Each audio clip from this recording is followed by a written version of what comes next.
Doctor संपदा मुंडे यांच्या मृत्यूस कारणीभूत असणाऱ्या दोषी राजकीय लोकांवर व दोषी प्रशासकीय अधिकाऱ्यांवर कठोर कार्यवाही करून पीडित कुटुंबियांना शासनाकडून 10 कोटीची मदत देण्यात यावी, मानवी हक्क अभियानाच्या वतीने करण्यात आली मागणी।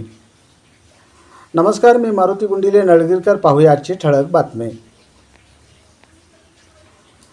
फलटण येथील शासकीय रुग्णालयात सेवेत होत्या त्या डॉक्टर संपदा मुंडे या राजकीय व प्रशासकीय सेवेतील भ्रष्ट यंत्रणेच्या बळी ठरल्या असून या प्रकरणात दोषी असणाऱ्यावर कठोर कारवाई करण्यात यावी व त्यांच्या कुटुंबियांना शासनाकडून 10 कोटी रुपयाची मदत देण्यात यावी, अशी मागणी मानवी हक्क अभियान संघटनेच्या वतीने करण्यात आली आहे।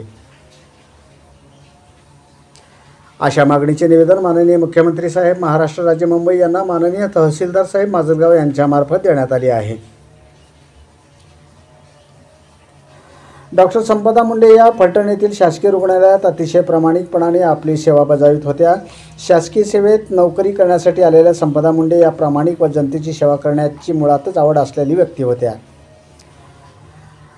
गरिबीत जन्मास आलेल्या संपदाला आईवडिलांनी गरिबीला न जुमानता कष्ट करून शिक्षण देऊन शासकीय नोकरीला लावले होते। याची जाणीव असल्याने त्या गोरगरीब जनतेची सेवा अतिशय इमानपूर्वक करीत होत्या।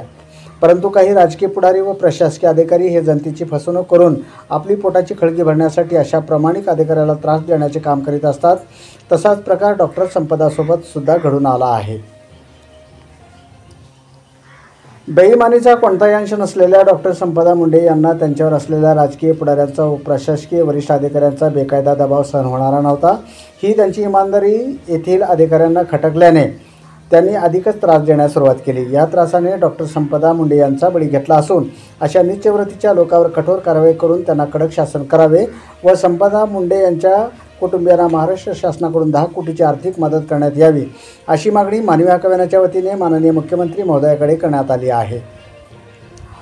यावेळी मानवी हक्क अभियानाचे परमेश्वर आडागळे, महादेव उमा, विष्णू मुजमुले, प्रल्हाद दळवी, अभिमन्यू मामा वाघमारे, संदीप वाघमारे, बाबासाहेब थोरात, सुनील थोरात, प्रकाश थोरात, तुळशीराम आव्हाड, राहुल आव्हाड, मच्छिंद्र ओफाडे, बालाजी आव्हाड, नितीन कांबळे यांच्यासह असंख्य कार्यकर्ते यावेळी उपस्थित होते।